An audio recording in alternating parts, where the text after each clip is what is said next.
The Sports 56 Happy Hour with Johnny Radio. If you like pina coladas. On AM 560, 96.1 FM, and 87.7 FM. This hour of Sports 56 Happy Hour is brought to you by MemphisFarmers.com. Insurance coverage backed by a local agent and a brand trusted nationwide. We are farmers. MemphisFarmers.com. Check it out right here. Ladies and gentlemen, and now, The only man to give death a near Johnny experience. Johnny Harden. Yo, yo, yo! Y'all know what it is. It's a Tuesday, and it is a wacky, wild, fun Tuesday. And I'm going to tell you this. This might be a little bit of a stretch, but it might be the most this might be the wackiest, wildest Tuesday. It's extremely wacky. Jeffrey Tobin, really wacky. Carol Baskins killed her husband, whacked him. Can't tell me it didn't happen. Carol Baskins. Jeff Luhnow, Astros GM, has come out swinging like Jeffrey Tobin. Meghan Markle. Mr. Coon, are you in with the princes, families, or whatever that is, the royals? I'm sorry. Do you keep up with it? Because I sure don't. I really don't. You're on Tinder. You are not Tinder. You're on Tinder. I'm not. Hey, hold up, man. No, Twitter. do not accuse You're me on of that. Twitter. I meant Twitter. I am in a relationship. I'm a faithful man. I cannot be on Tinder, sir. I'm sorry. I meant Twitter. You're on Twitter, and I just have to say, you know it's a good day when Meghan Markle, Bill Cosby, Jeffrey Tobin, Jeff Luhnow, and Derek Jeter You are say all okay. trending. Hold up. You say it's a good day. It could be a good day or the worst day ever. Well, like for you said them, you it's brought a up Bill bad Cosby. day. We can't. Come on, Dude, now. no, it's a good day because he's in jail and he just did another mugshot. That is a good one. So Yes, that's what I'm that is a saying. good Like day. the fact that I'm just saying what's trending on Twitter, and I meant to say you're on Twitter. So since you're on Twitter, please tell me because now I guess they move over here to the country. Like, is Montecito, is that like in California or is that the name of their like palace? Because Meghan Markle, according to Twitter, has left the prince and she is staying she's roughing it at a posh hotel. So not only do we have Jeffrey Tobin going crazy on Zoom that we got to talk about, not only did Carol Baskins come out and literally give a motive why she killed her husband, we'll talk about that as well. I got some really good Hardwood stories as well, by the way. But I'll tell you one thing. Today on Sports 56 Happy Hour with your good buddy Johnny Radio, my good friend Gabe Kuhn, we are going to rock and fire. Gabe Kuhn, you know we got CBS Sports David Cobb at 1:30. Oh, yes, sir. Talking nothing college football, little college hoops. You know, there's this conference, the Big Ten. They're going to start playing some football this week. All kinds of stuff to break down. 2 o'clock, what do you think we're going to talk about? Mississippi with Northeast Mississippi's very own. That's right, John Luke McCord. He's at 2 o'clock. We got Hardwood because it feels so deadgum good, and it's going to be hilarious. And it's just, and don't forget, we have one of my favorite segments. We start off with the first pitch. What do we call it again? Throw me that sucker. The leadoff. Not yet. I'm just playing with you. Sorry. I caught you sleeping. I scared the heck out of you. You were over there like typing away, and he's like, did he just call for it? No, I was messing with you. No, today's going to be crazy because, like I said, we have so many sports. We have this thing called the World Series going on. And if you like the World Series, it's going to be good. I'm excited about this. Tampa Bay hasn't won a World Series since what was the Big Bang, like 13.8 billion years ago? Basically never. And it was since 88. And if you can't remember that, and the Dodgers, well, I don't know what to tell you. But it's been a long time for a lot of people since they've won. There's a lot of teams that need to win very, very badly. And we got real good baseball. I'm going to break it down. We're also going to talk about Clayton Kershaw. We're going to talk about Tyler Glasnow. We're going to talk about how basically you got a guy who's going to try to extend the zone. And basically, Clayton Kershaw's got 3 pitches. He's got the fastball, he's got the curveball, he's got the slider. He tries to extend the pitches. One thing about Tampa Bay, they strike out a lot. The other side, though, I mean, Tampa Bay, Clayton Kershaw's got a ton of pressure on him. Is he going to hang a couple of those and float a few of them over the part of the plate? Is Arozarena going to jack that junt? Who knows? And then on the other side, you got Glasnow, who's a 2-pitch pitcher. He's got a power fastball. He's a power pitcher. He's coming at you, and if his curveball's not throwing for a strike, that's when he gets hit. Why? Because if he can't throw his curveball for a strike, everybody then sits dead red, and that's bad for anybody, even if you can pump it up to triple digits like you can every once in a while. It's going to be a fascinating series. I'm stoked. It's in Texas. We're going to find out a whole bunch about these two teams. And did you know, with even the extended playoff series, did you know both teams with the best records in baseball made it to the World Series? It's interesting. Isn't that? It's like, hey, the Astros were close to being like the biggest losers ever to make the series. And then Tampa Bay, that would have been the worst collapse, 3-0, and then you get swept 4 straight. Didn't happen, amen. But this is going to be interesting. We also got Tua news. We got me and Gabe's top 5 in the National Football League. There's so many things to get to. First thing I'm going to do is tell you MemphisFarmers.com. Chad Gatlin, check him out. He gives you the first hour. That's MemphisFarmers.com, 901-235-1176, MemphisFarmers.com. I'm in the box.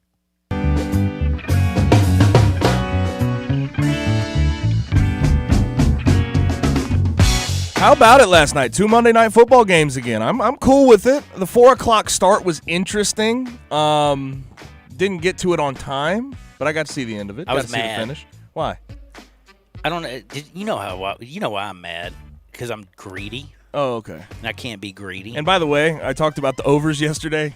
They Neither- didn't hit. neither Neither over hit. And it's just very surprising. I lost like $50 on that over, by the way. Thanks, Bat. I mean, thanks. I almost called you Bash from back in the day. Thanks, So it's Gabe. my fault. It's my fault that No, you I'm lost kidding. money on the overs. No, I'm just joking. But I'm saying, I barely played Kansas City enough to even talk about. And then I was all week long, I was going to pound Arizona. I'm like, that's my favorite game. The Cowboys are the worst team in the NFL. Everybody knows it. The only reason that they're not a huge underdog is because there's a bunch of dumb Cowboy fans betting on the Cowboys. So, And I got weak. let's talk about it. Cowboys lose to the Cardinals 38-10. Absolutely disgusting. It's evident they have some serious issues going on. The injuries on O-line, Zach Martin went out last night with a concussion. He was the last starter left on that O-line. Dak is out, obviously. The defense is the worst in the NFL. I mean, literally worst. They're 32nd in the NFL in defense. And Zeke Elliott cannot stop fumbling. Are the Cowboys beyond repair at the moment? You can play Save Your Soul from Jewel in Texas Stadium for months on end, and it can't save the Cowboys. You can light a candle in every single Catholic,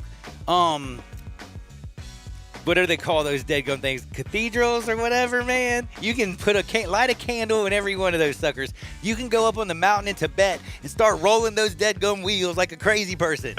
And guess what? Nobody's going to save them Cowboys. You know how many people every single Sunday are on their hands and knees praying for the Cowboys? You think it's worked? Head to the Nizzo. They bad. Mike Nolan, how the bleep you got a job? And by the way, Zeke, feed you? Hold on to the damn ball, son. It was bad, we man. want to feed you, What but is you got going on? fumbleitis. Is he in his head? Is this a case of the yips in football? Oh, my gosh. Like second baseman. Oh, my goodness. He can't throw it to first. Zeke is he was the best blocking back, never fumbled, catches the ball out of the backfield, greatest back ever. Right now, he's got the yips, and he can't do anything. And then also, as of this morning, Jane Slater, an NFL reporter, has reported that the players are now leaking their discontent It's a mutiny. about the coaching staff, saying they are totally unprepared, they don't teach, and also they just aren't good at their jobs. I was going to say, Eli Savoy, when he read that quote today, you could almost tell the disgust, because he's a Cowboys fan, in his voice during middays. You know what I'm saying? I was like, he's like, the line is pitiful too. They don't have anybody healthy.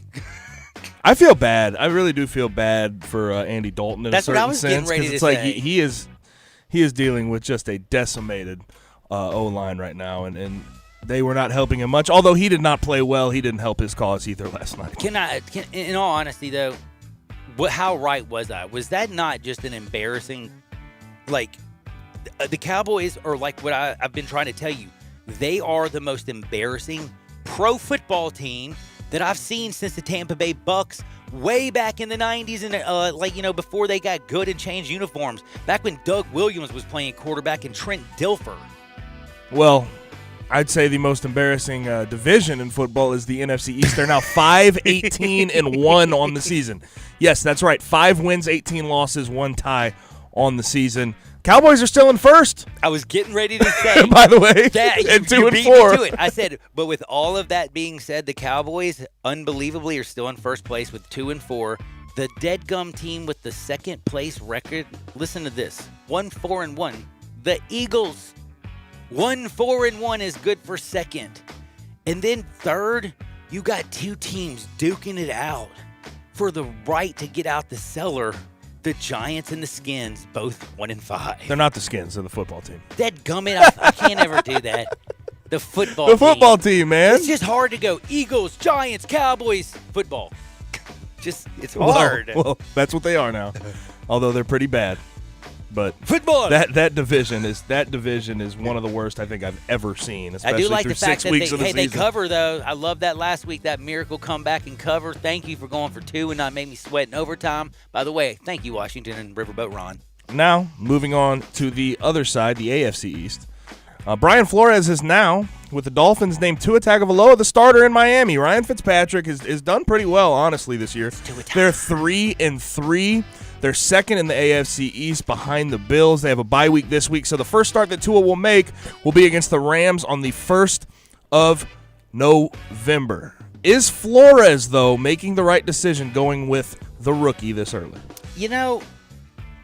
Is he making a mistake? I don't know. I'm not in practice, but I would have to think. We're talking about the NFC East. Have you seen the AFC East?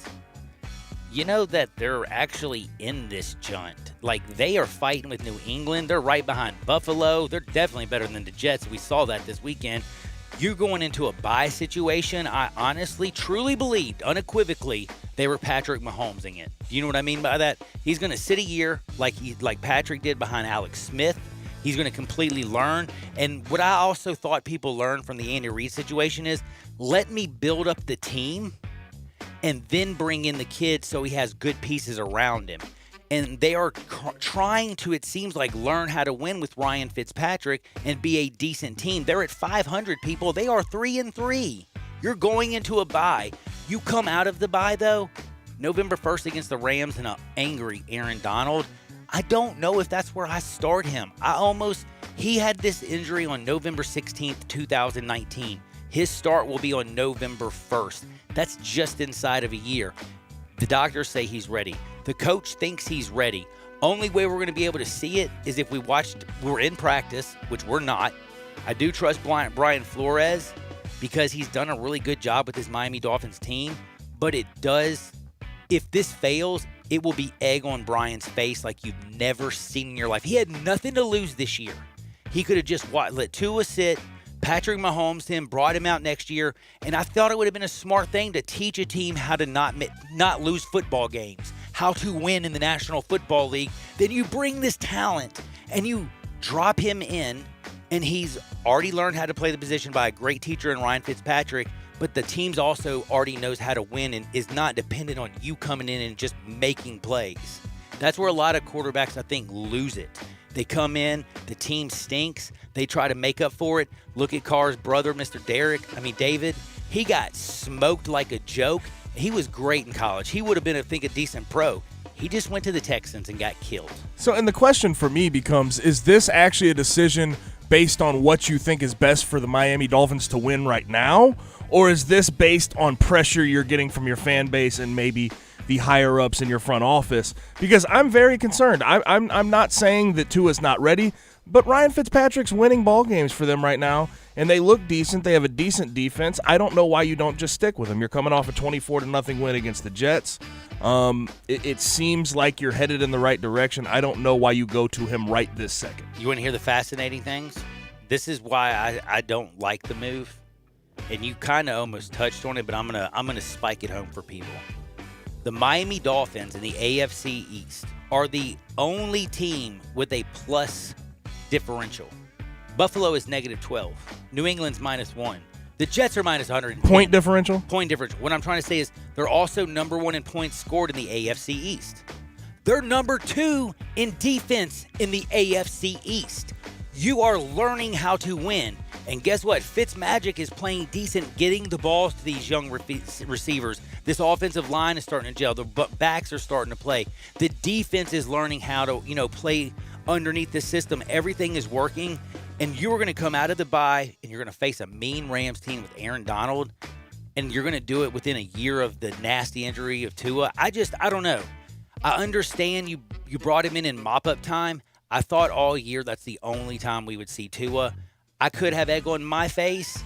I would just, if I had that much invested in a young man, and I believe he's the next great quarterback since Dan Marino, and I really believe that, I am not letting him go out there and let Aaron Donald in week 1, not week 1, but the first week he starts for the team, have the nasty Rams on the other side and destroy this kid. The sack leader in the NFL. Oh, and by the way, when he throws the ball, Jalen Ramsey's over there. And But I will say this, Brian Flores is opening himself up for criticism if this does not work out. If this does not work out, it could go bad for Brian Flores. But my last one here, Daryl Morey, who obviously just stepped down as the Houston Rockets GM, wrote a farewell letter to Houston, the entire organization. It's very interesting what he had to say about James Harden, and I will read it for you. An entire page could be dedicated to just James. He not only transformed my life, but also revolutionized the game of basketball and continues to do so, like almost no one has before. The game is played differently because of James, and on every playground in the world, the next generation of talent is studying and imitating his game. Do you feel the same sentiments about Harden? Do you think he has revolutionized the game of basketball like Daryl Morey suggests? I have respect for Daryl Morey until this comment. No, I have respect for him, but this one makes me think he smoked a fat spliff, maybe ate some ecstasy, and him and James were hanging out, and he's like, I love you, brother. Hey, man, high five. Yeah, bro. Hey, let me write a really nice letter about you. Oh, my God. You transformed my life. And basketball with your beard, man. Dude, like, how messed up are you, Morey? Listen, this is a dude, like, come on, let's be real. What has James ever won? I'm waiting.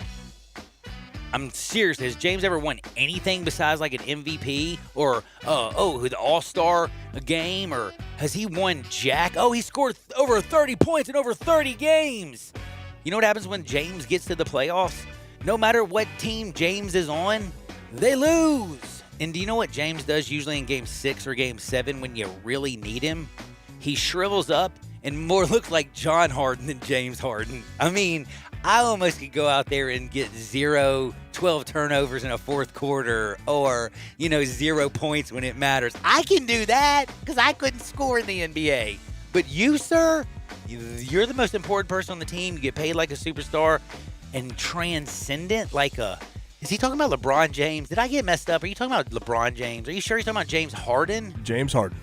Not LeBron James. James Harden. Oh, my Lord. Okay, I just want to say, he might be my kinfolk, but, man, our own family don't even think that highly of him. I can't even go there. Realistically, just one quick thing. Who's a little bit crazier today? Daryl Morey and what he said. Jeffrey Tobin and what he did. Meghan Markle for leaving a prince. How about, let's see, what other good things did we have again? Oh, did you hear Jeff Lunau go absolutely bananas on Houston? I sure did. We were talking about this today. He slapped them down. And I want everybody to hit me up at 67129 on our wonderful text line and tell me who's the craziest person in the world. I will tell you last night, I stopped my favorite movie in the entire world. If you don't know Myra Rose, Johnny Rose, Alexis or David, the Roses, and if you don't watch Schitt's Creek, please put it on. The only thing that had me turn it off is, guess what? The Twitter started blowing up with Jeffrey Tobin.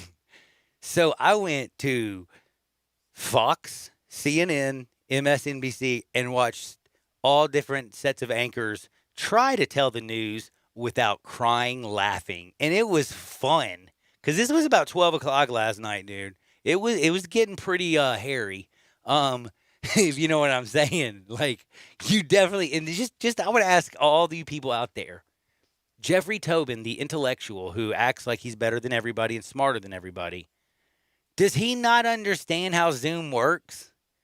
Does anybody like how is it like I feel like right now, do you know what first thing I thought? Poor high school teachers everywhere. Like how many 16-year-old kids does she have to say, Billy, stop. The camera can see you, Billy. Like why? Like I'm sitting here going, high school teachers everywhere. Like nobody wants that. But Jeffrey Tobin is on television. He's always better than everybody. And he's just on a business call, on a Zoom. And he's just feeling so free.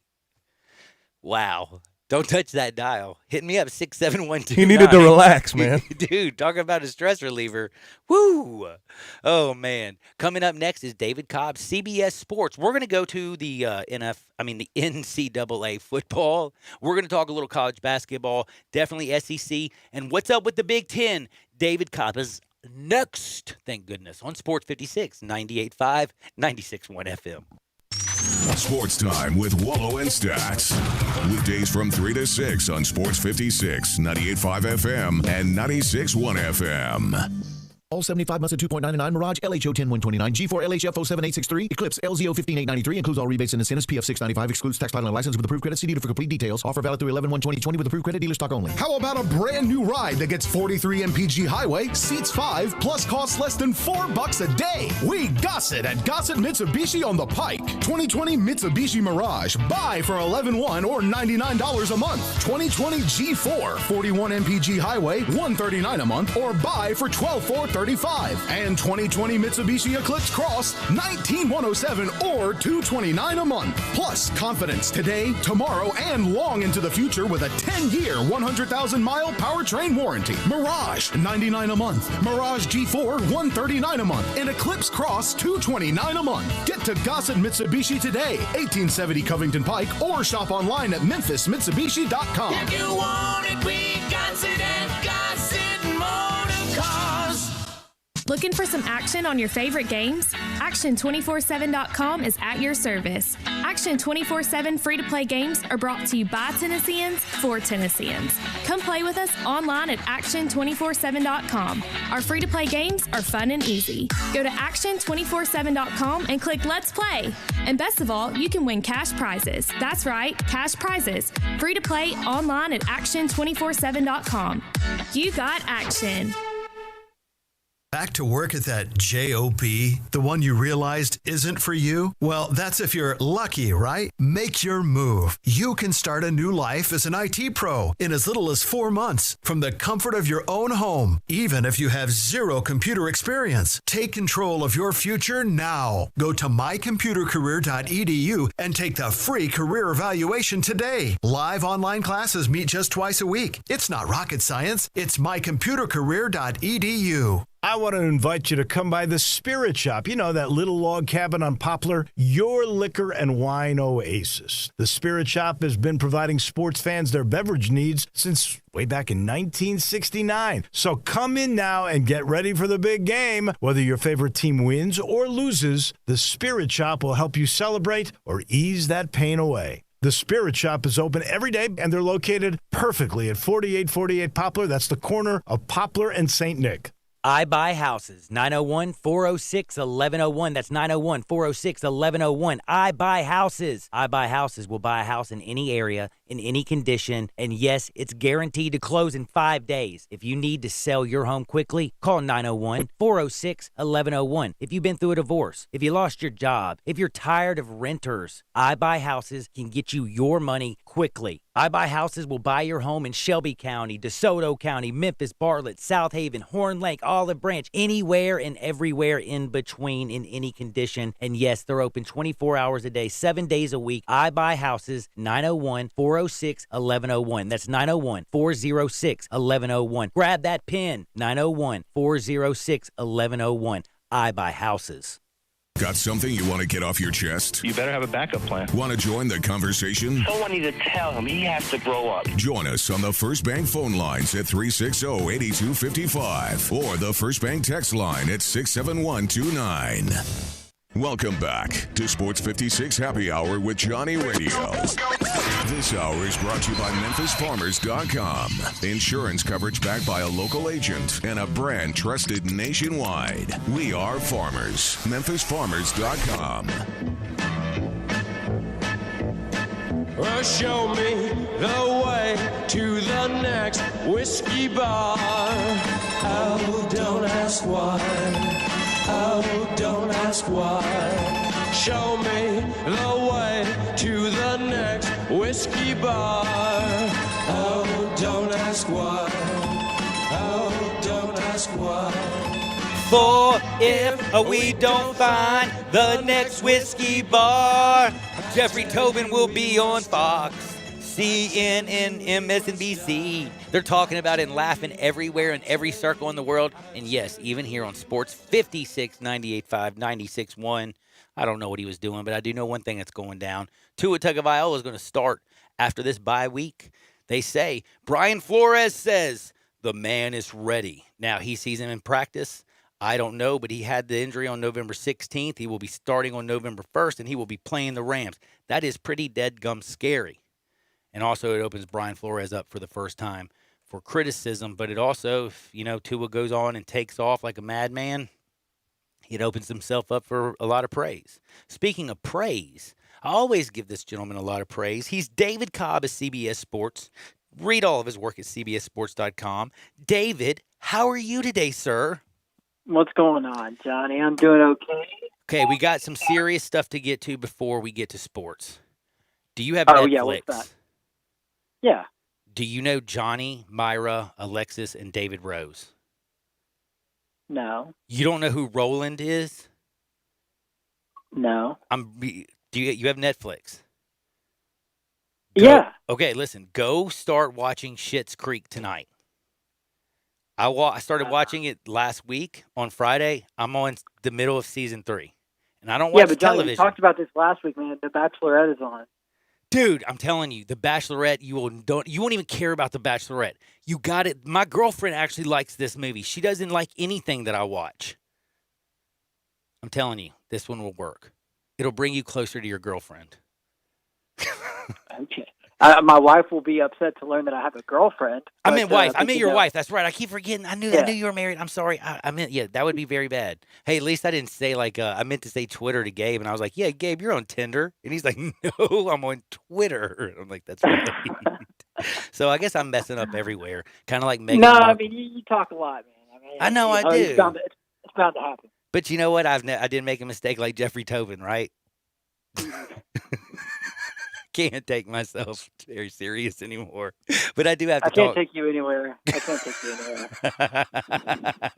I love you, David. Now I'm going to go actually to I'm at cbssports.com. I want everybody to go to cbssports.com or follow David at David W. Cobb on Twitter.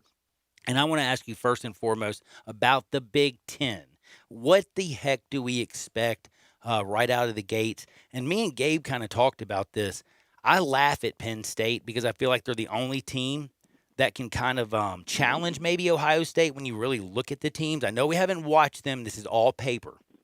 So, of course, things can play out different. But when I think about Justin Fields and the big red dog, Clifford, I'm just like, I'm sorry. I'm going Ohio State all day, every day. I'll even lay 21 now and take Ohio State. It's like I just feel like they're walking into the college championship if they can finish enough games. Yeah, I don't know. I actually think Nebraska covers the spread. I think it's right at about 21 or 19, 20, depending on where you look. But, I mean, look, I don't know. It depends on how much of a vengeance Ohio State wants to come out with. You got to remember that there's going to be rust for anybody. There'll be vanilla in week 1, too. Yeah, for sure. You think Nebraska's going to be bad just because they have been bad, but no. Hold on. Ohio State's 27.5-point favorite. Yep. Yeah, Nebraska's going to cover that spread. I mean, I don't know. I know Nebraska's not great, but they can't be worse than they were last year. And, look at week 1 what Alabama did. They only beat Missouri by 19. You would think that Alabama would beat Missouri by 40. So we're talking about Nebraska too, not Syracuse, like the team that Clemson just beat by 66. So, yeah, I mean, I think Nebraska's going to win pretty easily, but I don't think we're going to come out of Saturday thinking that Nebraska's for sure the best team in the country. I think Clemson and Alabama have proven that, and Ohio State's got to prove a lot before I'm ready to have that conversation. I know exactly what you're saying, and I agree with you unequivocally. I just look at this Big Ten, like the teams that are starting up late. I'm just looking also at the teams, Wisconsin and Penn State. I mean, you got Michael Key, who coaches Penn State. I think he's pretty good on Key and Peele, but I don't know about coaching. And again, Clifford the Big Red Dog, I don't trust him at all. You look at Wisconsin. We might learn a little bit something about Minnesota and Michigan this week, but I don't trust, Harbaugh. I just feel like Fields. That's the game to watch. That is the game to watch this weekend. Is Minnesota Absolutely. Michigan? Yes, because Jim Harbaugh. They asked us. We've got a Big Ten preview coming out tomorrow or Thursday or something, and they had us on also their one bold prediction for the Big Ten for the upcoming season. Ooh. And mine is that this will be Jim Harbaugh's last season as Michigan's coach. Dude, if they start off and lose to Minnesota in week one, they're only by the way, Michigan is only a 3-point favorite, people. And if you look at most of the money, go like to VegasInsider.com or places like that, you'll see like some of the early money right now is on Minnesota plus the 3. Yeah, no doubt. I think Minnesota's the choice there. They're going to be my pick straight up against the spread as well. And obviously, that's a huge game. It's the only game of the week in the Big Ten that has two ranked teams going up against each other. The other one that I'm kind of anxious about, you're talking about Penn State, but they're going to Indiana. That's an Indiana team that was pretty good last year. Brings back a lot of players. Yep. Penn State just learned that their top running back, Journey Brown's going to be out for the season, most likely. So they're already down Michael Parsons. Mm-hmm. I think I'd be fading Penn State a little bit. I was about to say, you got your two most explosive players that aren't going to be back for Clifford the Big Red Dog, and you think he's going to get better? Yeah. I don't like Penn State. All that does is put more pressure on it. Now you can say, you want to look at Memphis and say, well, they're down Coxie, they're down Gainwell, and Brady White just had the game of his life. That is true. That is a good point, man. That is something I can't argue with that because I'm still shocked. I don't know if I really am in a dream and I really saw what I saw on Saturday because I'm at 21 points. I was so close to just, you know what I'm saying? Austin Mignata bouncing, not watching anymore. But you kind of kept it. I had it on in the background, but I was just sort of more out of obligation and whatnot. Actually, to be honest, I was interested in the point total. So I was kind of watching for that reason. And they keep hanging around, man. And then by the time it was all said and done, it was like, oh my gosh, you just hate that had to happen in front of only 10,000. You wish that there could have been 40, 50, 60,000 there. Because get off the schneid, 13 straight losses, and then you bounce the schneid, and there was how many was it? You said 10,000. Oh yeah, right. Yeah, the Liberty Bowl. I think it was about 10,600, wasn't it? So but if you watch and you sort of listen, there at the end, it sounds like there's a lot more because I'm sure everybody who stayed till the end was making a lot of noise. But you just hate that had to happen. I think back to being in the stands there several years ago when Paxton Lynch and Justin Fuente were around and they beat Ole Miss. When Hugh Freeze was the Ole Miss coach and how big of a moment that was. You think back to '96, obviously Memphis over Tennessee. A lot of people think about that game, but this is a huge game for Memphis because UCF is their top rival. The AAC has developed some really good rivalries now, and Tennessee's not on the schedule every year. Tennessee don't want to play Memphis. Ole Miss doesn't really want to play Memphis every year. And so. You do see UCF on a regular basis, though. And so to finally break through against them in a season where everything was going wrong with COVID-19, with Coxie, with Gainwell, with Silverfield, having to step in for Mike Norvell, who leaves for another job. It's just been a hard year, I feel like, for Memphis football, and a hard 9 months since, the Cotton Bowl. So that was awesome, man. That was really cool to see them get that win. And you know what's even cooler about it is the fact that, they can, strike a little revenge this week, and then on Halloween, they could go in there and pop Cincinnati in the face, and if they do that, they're sitting on easy street. Yeah, so I don't understand really. I get it's a weird year and whatnot, but why is Cincinnati number 9 in the country. Don't even get me started. I can't stand their quarterback. I'm not even going to talk about him. They have shown nothing. Riders on the storm. And maybe they just go out and thrash SMU on Saturday, in which case they will justify being a top 10 team. That's right not now, going to happen. They're going to get. That's going to be a tight game. Yeah, absolutely. I think Cincinnati might SMU, win. by the way, is actually favored. I don't know if you know that. The boys out in Vegas have SMU as a 2.5-point favorite currently. I didn't know if you know that. I was kind of hoping Cincinnati would be undefeated to play Memphis, and Memphis would smack them.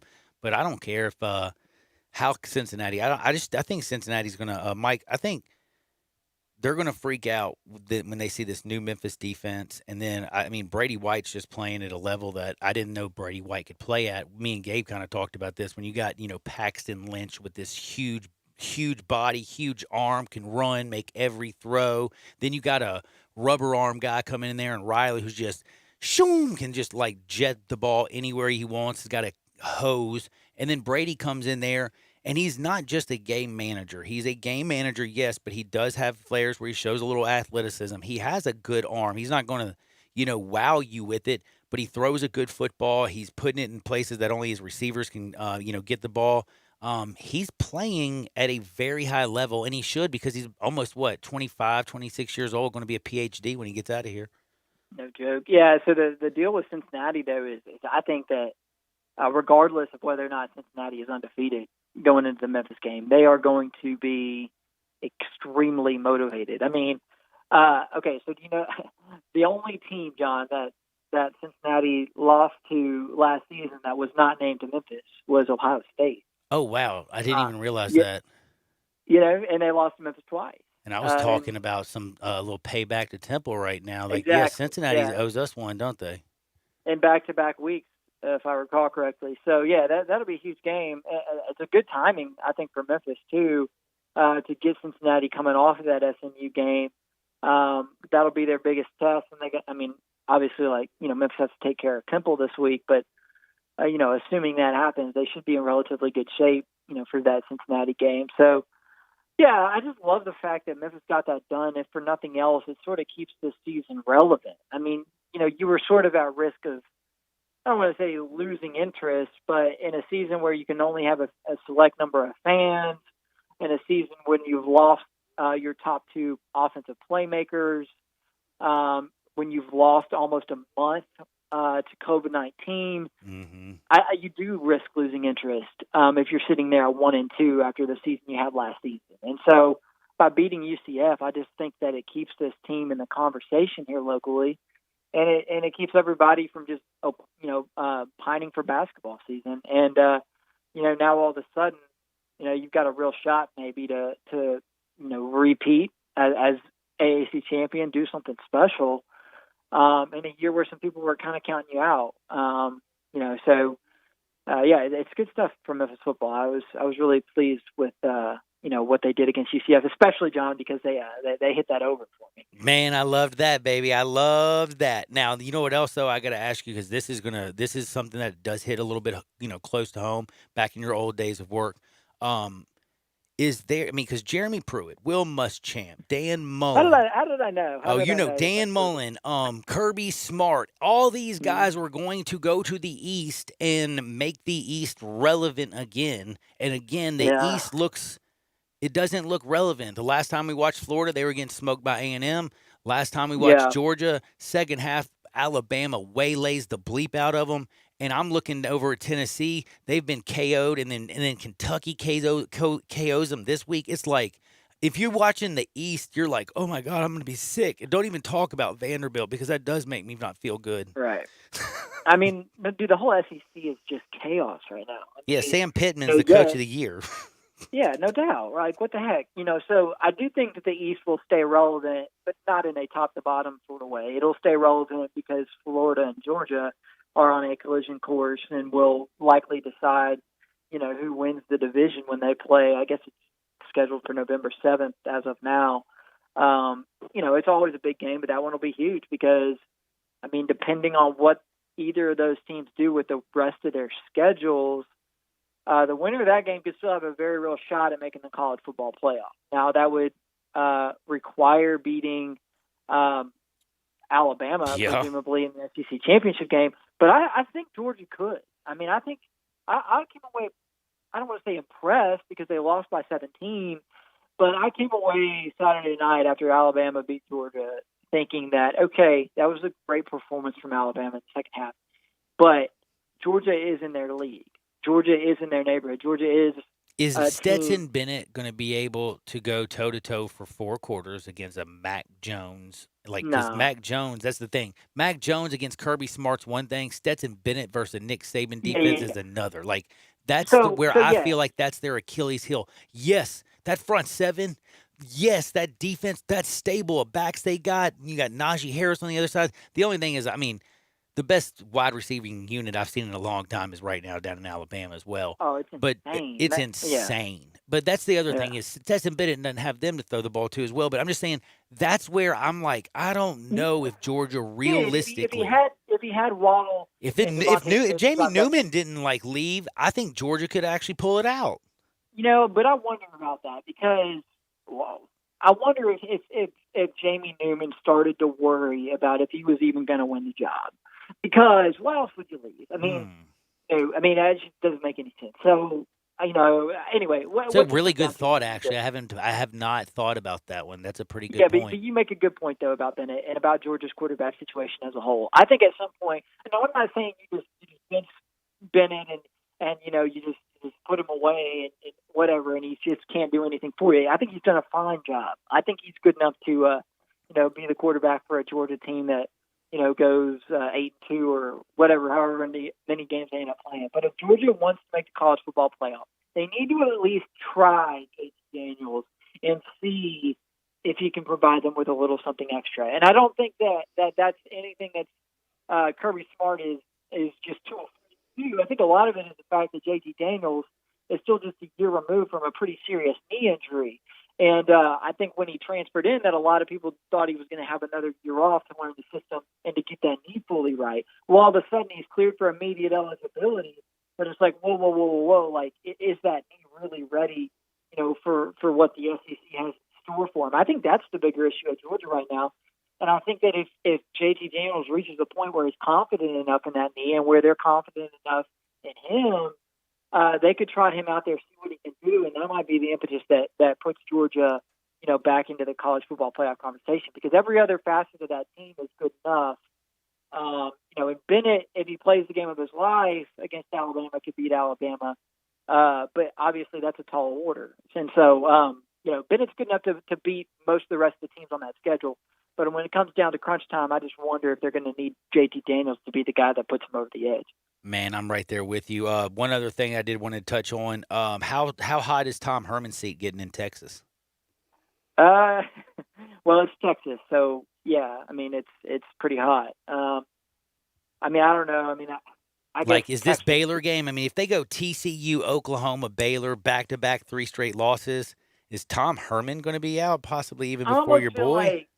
I almost feel like you have to to coaches that you do to players this year and not count it against them. This isn't going to count against players in terms of eligibility. So if a coach is on the clock in terms of their tenure, I almost feel like they should get one more shot in most cases. Now, obviously, if Texas just continues to be awful, then maybe you pull the trigger. But I just think that coaches are going to have to hit a pretty low bar. Head coaches, that is, to be fired. A lot of assistants are already. I love the fact that you said that for Harbaugh, because that means he's going to get laid this year. Yeah, absolutely. Michigan and Texas might be the schools that are potentially like exceptions to that, because they can always. I think they got the money. Yeah. Yes, and you would think that under these circumstances they would be hesitant to do it, but I think schools like Michigan and Texas, and there's very few others. Very, very few others who could afford to do it. I think that they might. If one of them pulls the trigger, then all of a sudden the other fan base too gets really hungry to do the same. So there could be a domino effect in that sense, because I don't think there's going to be a lot of Power 5 ADs that are trying to make coaching changes this season because of the way the finances are. But if one or two of them do it, then all of a sudden there's pressure on others to do the same. And so, Michigan, Texas, those are the two of the bigger ones to watch for sure. Man, I got to tell you something. I could talk to you all day long, but we got to go to a break because we have to pay for a few things around here. But, man, this is very important. CBSSports.com. Check out David Cobb. Also follow him on Twitter. It's at David W. Cobb. He is the best in the business. We talked all football today. We're going to be talking a lot of college basketball as well soon. He does football and basketball all at CBSSports.com. Check him out. David, we'll do it again next Tuesday, my friend. All right, man. Thanks. Don't go Tobin on me either. We'll be back in 2 shakes. This is Sports 56. Never forget MemphisFarmers.com and Chad Gatlin, 98.5, 96.1 FM. Listen online anywhere, anytime at sports56whbq.com. Brian Elder's Roofing Solutions. Chris Price here for Brian Elder Roofing. The storms we've had over the past several months have been devastating to our communities. The rainy season is ahead.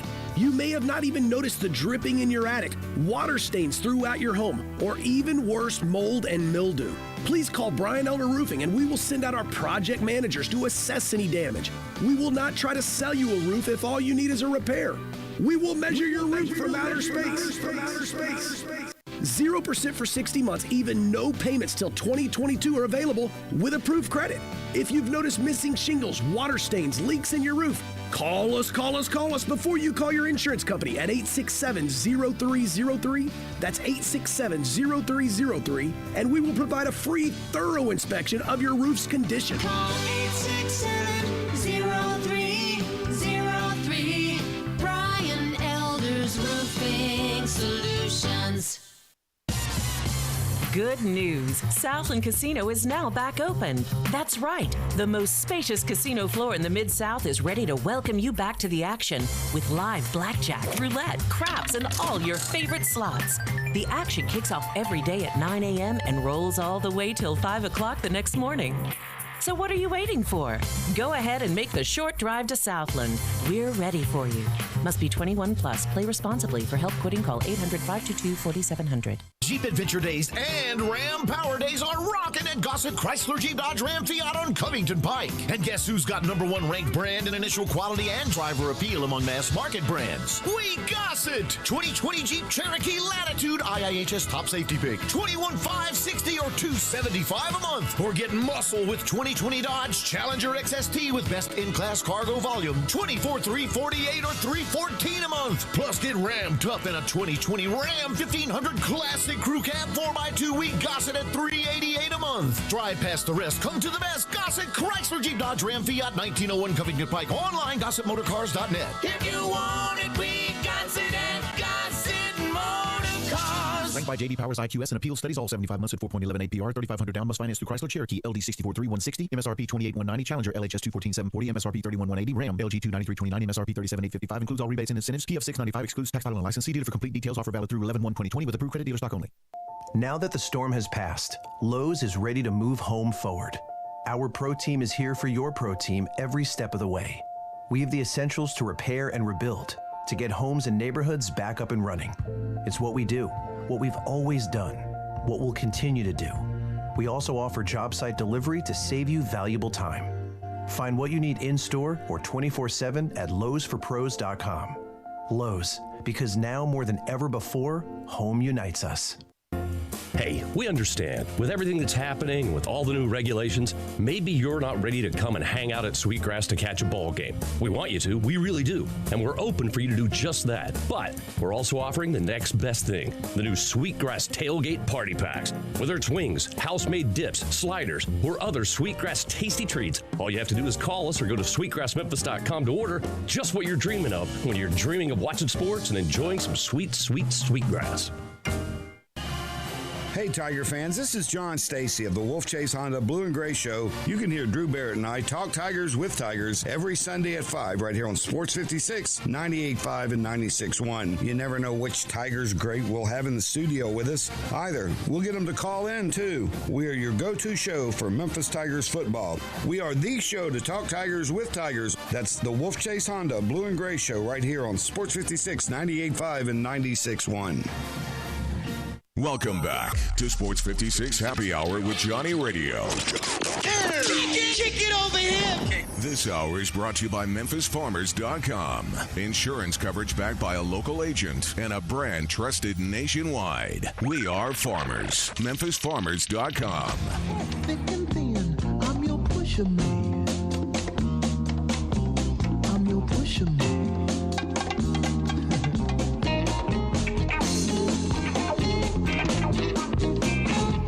I'm your pusher man. What a great song for a Tuesday. This started about 12 o'clock last night when the news was breaking. That'd have been a hilarious situation. Would you have dropped that in the backdrop on live from CNN? Jeffrey Tobin is suspended, and had that playing in the background? I would have. Oh my gosh, that'd be You think funny. people get the point of what he did yet? Or are we If still going they to have to don't explain this in get it, Hardenwood? If you don't get it, then I don't know how to explain to you. Do you not have a computer or live in the world? Because every person I've talked to, I went and walked my dog today. I'm bending over and picking up something. Hey, did you hear about Jeffrey Tobin? I was getting ready to say, hey, how have you not got caught doing that or something stupid? Like how does a haughty-taughty guy get busted doing that and you're still on air? I don't know, man. I guess I'm from the age where, never mind. We just had magazines, okay? So I have to mention a couple sports We notes have real Zoom. quick. The Pacers have hired a assistant Yes. or By a the head way, coach. hold He was on. an assistant with the Raptors. First and foremost, since you're bringing that up, tell me, did you see this coming at all? No, and it's sort of a no-name situation where the guy is not very known. I think the Grizzlies did that last year when they hired Taylor Jenkins, but the Pacers have hired Nate Bjorkgren. Thank you. I was waiting for you to do it. I was going to call him Bjorkgren. Nate. I was going to call him Nate B. Nate Bjorkgren is the new head coach for the Indiana Pacers. Yeah, Sham Sports, I saw it. They came out pretty early with it. And they were saying that, hey, man, this is happening. And a lot of other people were like, did you see the Twitter stuff? Everybody's like, get the bleep out of there. Or, who is this guy? He doesn't have a Wikipedia page. Very similar to Taylor Jenkins. Very similar to Taylor in that aspect. But Taylor's worked out good, so we'll see what happens. Nate Bjorkgren is the head coach of the Indiana Pacers. And guess what? Tua Tagovailoa, I can do that on myself. He's going to be starting for the Dolphins. They're on a bye. They come back November 1st. That's right, against the Rams and Aaron Donald. How crazy is it? Alex Smith has the most devastating injury of his career. Who's the first person that he faced and tackled him? Aaron Donald. Tagovailoa. Tua. I know he stepped in for like a couple plays in mop-up duty, but it was against the Jets. Like he's played against tougher competition in the SEC West. You know? Now he's going to be starting against the Rams, and guess who? Aaron bleeping Donald. Isn't that kind of weird? It's not what I would do. It's not what I would want either, by the way. I would not want that for good old Tua. I would be looking at Brian Flores like, man, you crazy. By the way, today we got Hardenwood. It's going to be so good. We're going to talk about Markle, Tobin. We're going to talk about Lunau, plus Mackenzie Milton. We got great news on Mackenzie Milton. You got Mike Tyson, who's always great news. Just having Mike Tyson in the news is great. And there's also a story that we're going to continue to follow as far as the University of Iowa football program. There's 8 former Iowa football players that have hired an attorney, and they're looking to go after the school for some 25, money. right? 25 million? 20 million. 20 million, sorry. I know they're going after it, and they, who knows, man. We're going to see what's happening. This is very fascinating. Plus, we're going to talk about the World Series. Do you know how cheap the tickets are? Cheapest in like 2 decades. Only $350 right now for a World Series ticket. That's wild. Coming up next, Sports 56, 98.5, 96.1 FM with John Luke McCord. Brian Smith, we love the one and only Lexus dealership in Memphis. Thanks, Stats. The fall months are always the best time to shop for both new and pre-owned cars. We're right in the middle of model year end change. The 2020s have got to go to make room for the new 2021 models, and we continue to trade for the best pre-owned cars in the city, all makes and models. Service is one of y'all's hallmarks. Our award-winning service department is adhering to all socially distanced safety precautions. You can experience amazing at Lexus of Memphis at 2600 Ridgeway and online at lexusofmemphis.com. Great news, sports fans. The Butcher Shop Steakhouse is now open for dine-in service. Make a reservation and enjoy a mouth-watering steak dinner. Or, if you prefer, take it curbside. In addition to their fantastic steaks, the Butcher Shop Steakhouse has a variety of entrees, including Canadian lobster tail, crab stuffed shrimp, pan-seared red snapper, and fresh ground steak burger with portobello mushroom sauce. Planning to cook out? The Butcher Shop Steakhouse offers a great selection of fresh Angus beef, hand-cut steaks and burgers, lamb chops, Atlantic salmon, and more. Make your reservation for dine-in or pre-order for curbside pickup. The Butcher Shop Steakhouse. Dine-in, curbside, and delivery. Plus, enjoy the sizzle of top-quality Butcher Shop steaks on your own grill.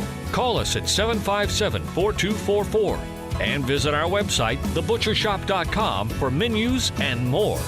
The Butcher Shop Steakhouse, Walnut Grove and Germantown Parkway.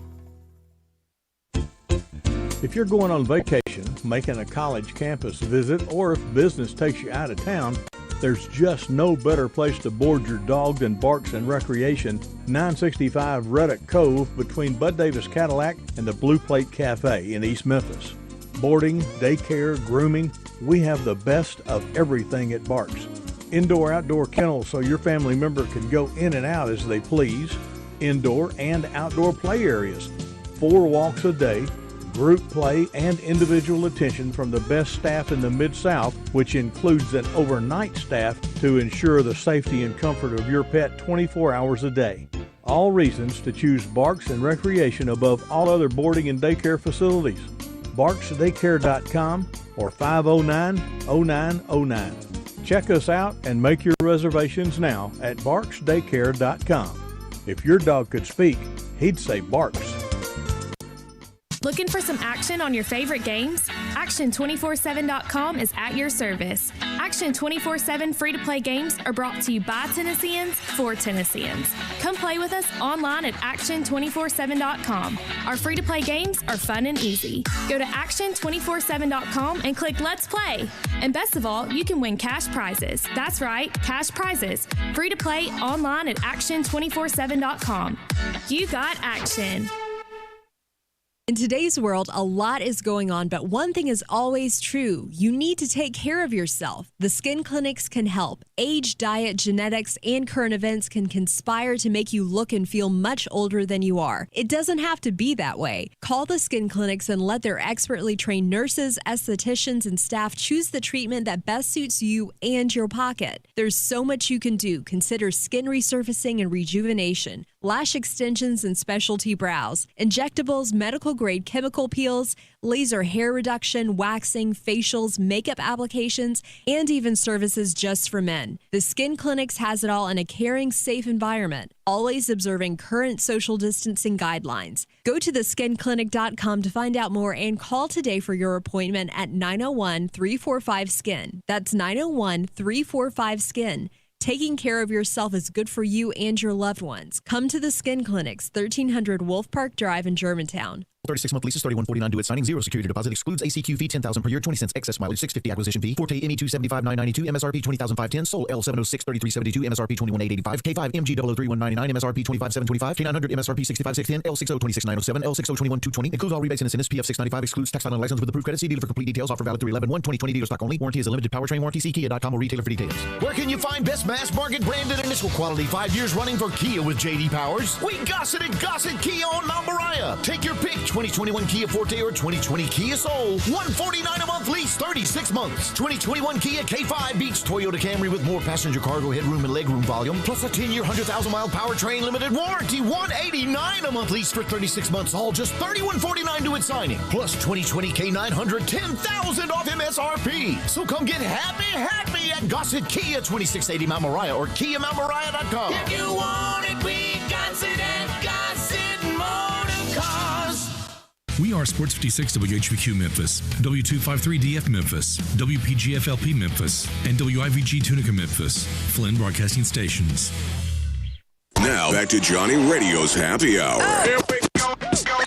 On Sports 56 and 87.7 FM.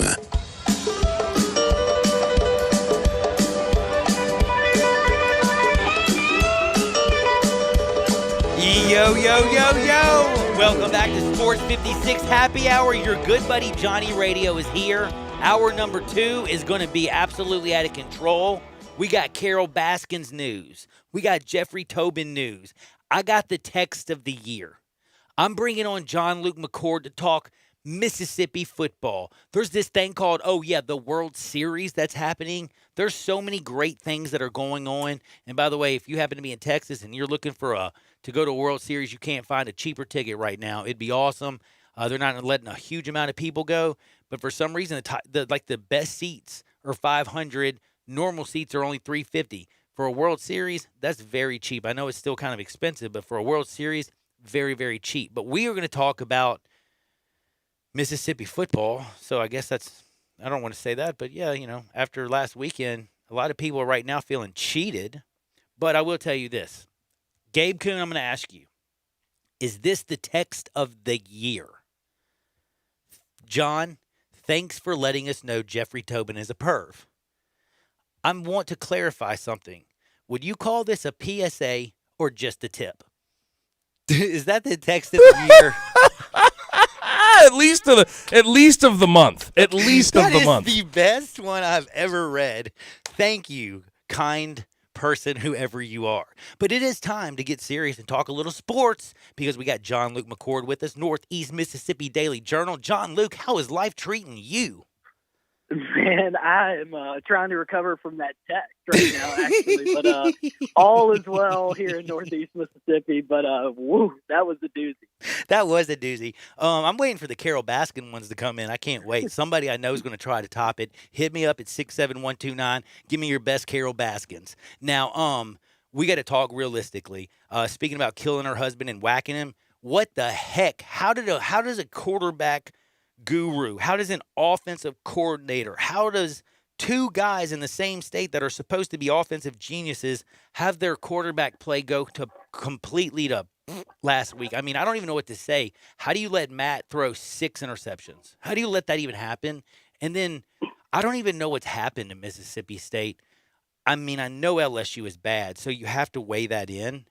But either LSU came out and without Derek Stingley Jr. was just somehow the worst defense in the history of the world, or Mississippi State has found a way to get worse by the week.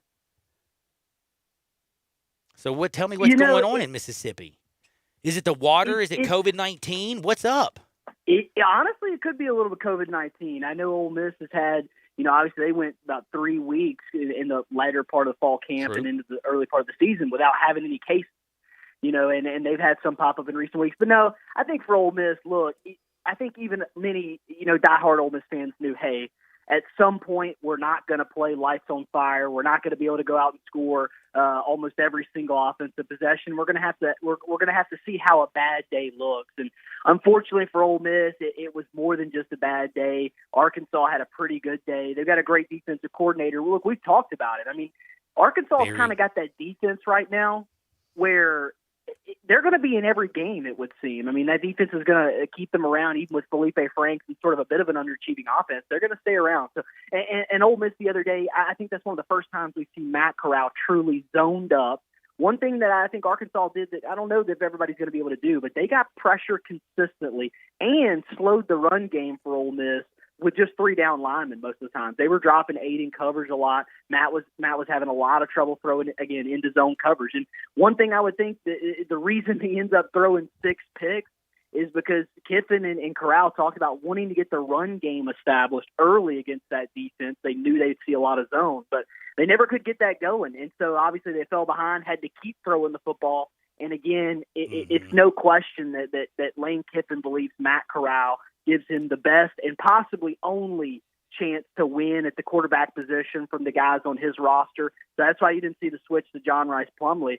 Transitioning to Mississippi State, Mike Leach was bold enough to make the change. A young kid in Will Rogers, who he recruited out at Washington State and thought he could be the future of that program, thinks he's the future of the Mississippi State program. He came in and looked much better than he did than his time against Kentucky. But again, that offense, and I told you guys early on, even when the success was happening, this offensive line is historically bad. And when you look at all the troubles, literally the litany of issues that KJ Costello or whoever's at quarterback in that offense might face from snap to snap, there's tons of things going wrong in the backfield. And again, sometimes it's better when it happens back there than the interceptions they've had. So again, you're looking at an offense that strangely enough, considering Mike Leach as the coach, is absolutely finding nothing successful on offense. They've just not been able to get anything going again, and they haven't been able to string any positive momentum together.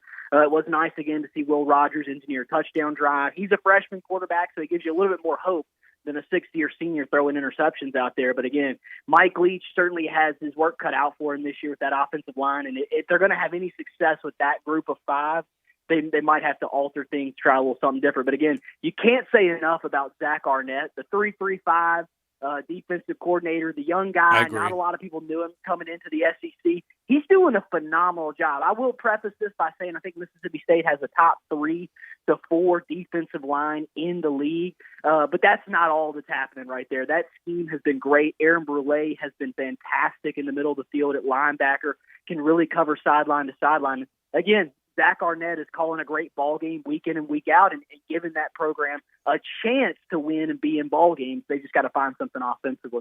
Do they need to? Is Mike Leach going to is he ever going to change his ways and ever think to himself, hey, I can do an air raid attack, but I still have to run the football a little more consistent in the SEC? Or is he still going to just go full bore, mad scientist, spread the ball and throw it all over the deadgum yard?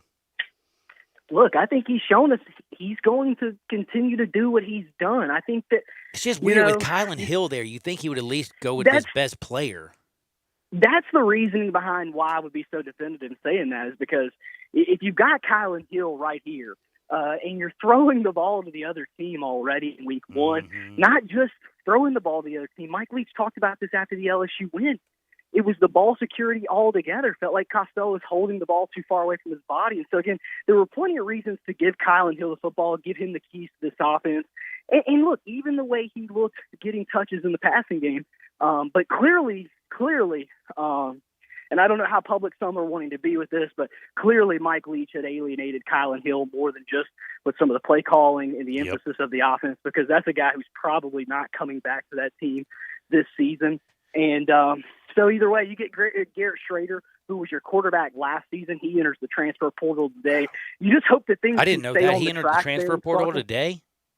Absolutely, just earlier, a couple hours ago. And so, again, he was a guy that was playing receiver. He's going to have a chance, I think, to go to probably a big-time program in the Big Ten or ACC and be a quarterback again. Wow. And, again, a good athlete, but Mike Leach certainly wasn't really seriously considering using him in any valuable way. And so he leaves. And, again, look, I will say this. I think there's more than just where am I playing, I'm out of here. And so you hope that Mississippi State program here in year one can keep things on the tracks. Because, look, you talk about changing your ways with Mike Leach. I don't think he wants to change his ways because that's what he knows. You could argue that's all he knows. That's what he's going to build this program on if he's going to have success there. And so, yeah, I almost kind of see what he's doing there. I mean, Joe Moorhead didn't do a great job of adjusting to the offensive personnel. Dan Mullen left him either, to be fair. But, again, Mike Leach, I think one thing you got to look at changing your ways with him is just the comments after the game. He says things that coaches could get away with saying 20 years ago, 10, 30 years ago. You just can't coach and talk that way in today's college football. There's too much transparency about what's going on before kids get to a school. There's too much of reputation building with quotes like that. But Mike Leach has not done himself a lot of favors since that LSU game in the postgame. He alienates his players. It always seems to be the players' fault when Mike Leach doesn't find success. True. And when he wins, it's always about what he was able to dial up. So I don't know that is flying over very well in Starkville.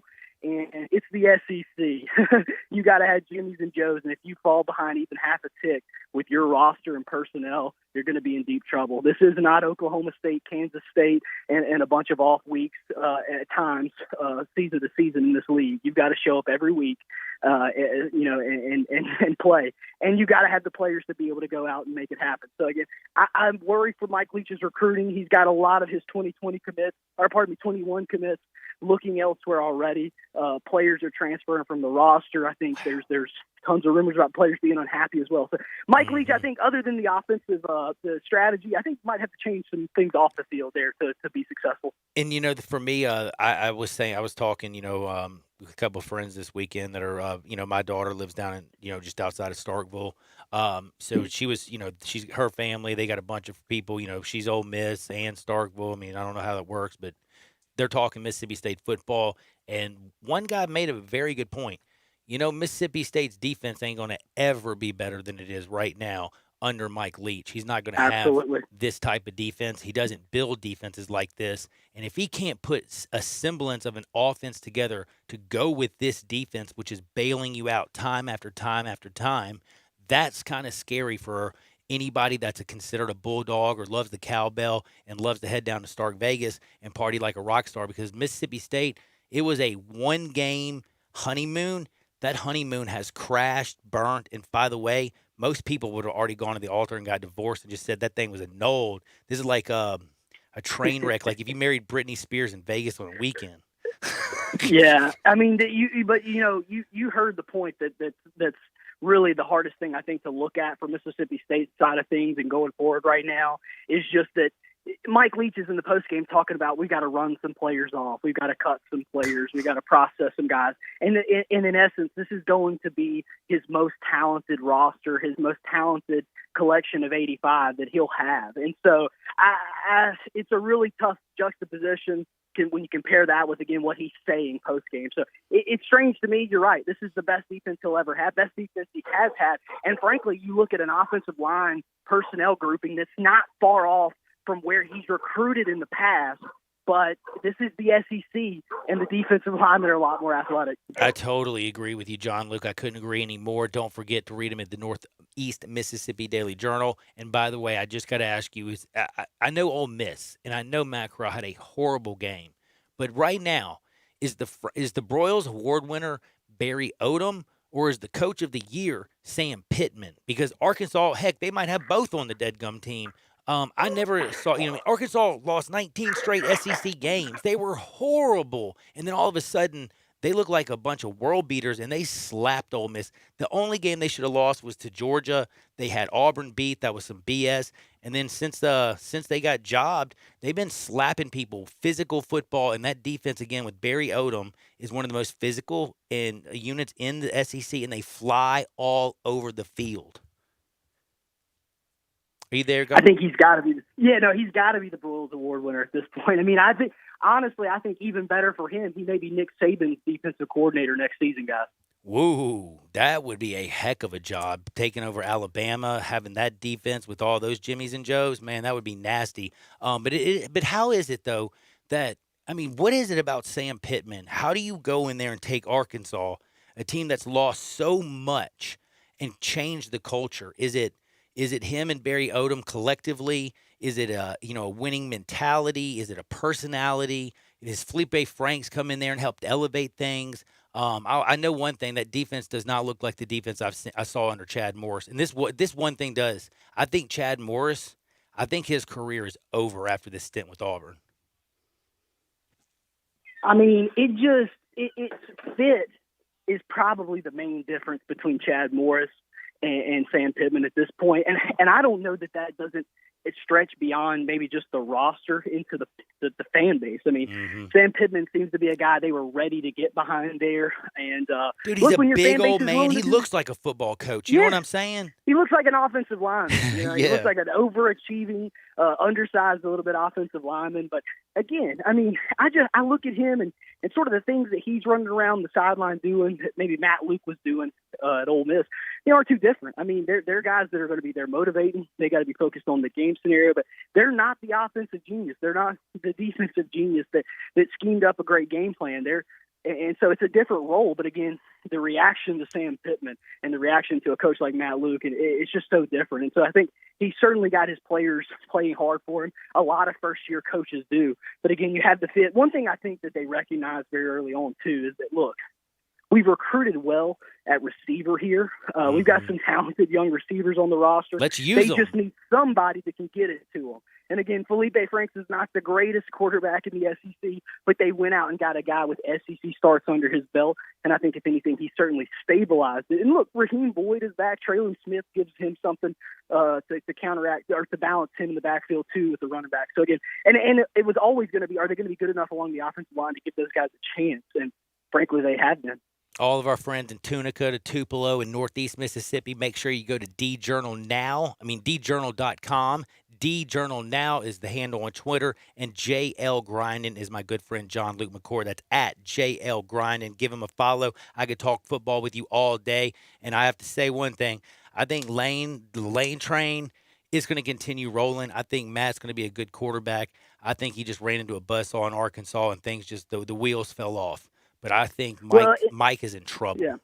Go ahead. I mean, look, and Lane had his quarterbacks back. I think that's an important thing going forward, too, with maybe Matt's confidence is that his coach didn't bench him and he didn't come out and smash him in the media. I'm sure he got after him on Sunday in the film room, but he had his back Saturday night, and I think that's an important factor in keeping his quarterback for the season. Dude, I got John's back. He's got mine. He's got your back, and he keeps you abreast of Mississippi every single Tuesday at 2 o'clock. Don't miss that. It's John Luke McCord. We'll do it again. Have a great week, my friend. Yeah. That's my buddy, John. Now, guess what time it is? It's time for me and Gabe to do one of our things that we love. And it's talking NFL now. And we're going to give you our top 5 teams. Guess what, Gabe? All the teams that were in my last week's top 5 happen to be back in here. A lot of people forget that I had Tampa Bay beating Green Bay. But go ahead. Let's do this. 1, 2, 3, let's go. Oh, I'm going to start with number 5 and go number first. And then I'm going to let you go number 4-0, because I almost think we're pretty close. We've got to be very similar. I think a lot of things got sort of figured out this week. The Bucs with a big win over the Packers by a lot. I think when you look at it, the Steelers were dominant against the Browns. What's up, Minka? Chiefs held off the Bills. I think a lot of stuff sort of figured itself out this week in regards to the best teams in the NFL. I am right there with you, and I got at number 5 again. They're scoring points, but what did I say? We talk about Mr. Shaq Barrett. Remember how much we talked about him? But, dude, Devin White is maybe the best cover linebacker in football. He had Aaron Jones. He was in his hip pocket the whole game. I watched that over and over. I have not seen Aaron Judge on a linebacker is a mismatch that Aaron Rodgers takes advantage of. Devin White didn't give him any breathing room. It was the best defensive, that's the best cover defense from a linebacker's position I've seen in years. You're talking about their line. I have them at number 5 as well. Buccaneers. I had them out last week, but that Packers win definitely put them in, because you look at that linebacking core. You just mentioned it. Devin White, who's been sideline to sideline incredible, one of the best cover linebackers in the league. Then you have Shaq Barrett, one of the best guys off the edge, and then Levante David has done everything for them. He's come off the edge. He's played inside. He's covered. He has been their sort of everything guy. He's been doing it for a while, but their linebacking core is fantastic.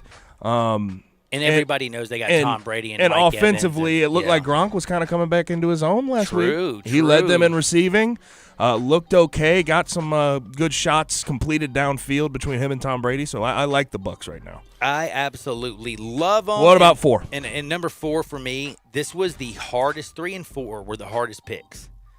The point differential is 38-34. They're both undefeated. They're both really good. The only thing, and you know what finally tipped the scale for me, I'm looking at Arthur Smith.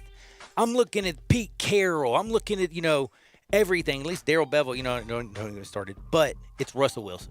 Realistically, the only reason Tennessee is number 4 and not 3 is because of Russell Wilson. I got Tennessee at 4. I wanted to put him up at 3.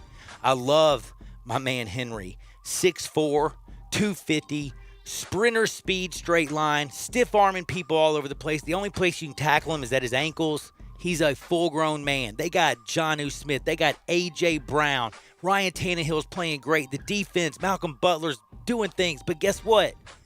They don't have Russell Wilson. So I think this is our one difference. At 4, you have the Titans, 3 Seahawks, correct? Yep. I have 4 Seahawks because when you look at the Seahawks, they're not a very balanced team. They're not. Outside of Russell Wilson, what is their big redeeming quality? I don't know, right? I would say DK. Their defense isn't incredible offensively. You have Russell Wilson. You have DK Metcalf. You have Tyler Lockett.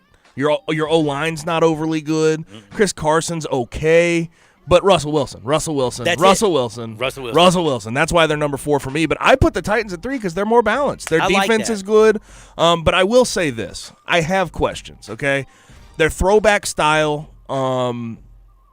they had the short week win against the Texans. It was sort of an unlucky draw that they had, and I know they were part of the reason that they were in that position. Not even they were the COVID. The practicing COVID reasons. on high school fields. Can I be honest? I'm curious about the wear and tear of the style that they are playing right now, because you look at Taylor Lewan, they're all pro left tackle. He tore his ACL. He's out for the year.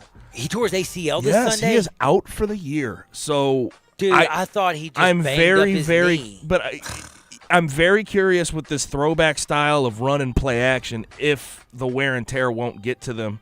But if it doesn't, they are going to stay in this top 5 You know, for quite Taylor a while. Lewan that was his own guy who crushed him. Did you notice that? That's what happens sometimes with these. When you run when I'm talking about power when you running. run power running, and you got a 250 man and he runs right up your keister, it ain't gonna feel good when a 350-pound man's on the other side. You get rolled up very easily along the O-line.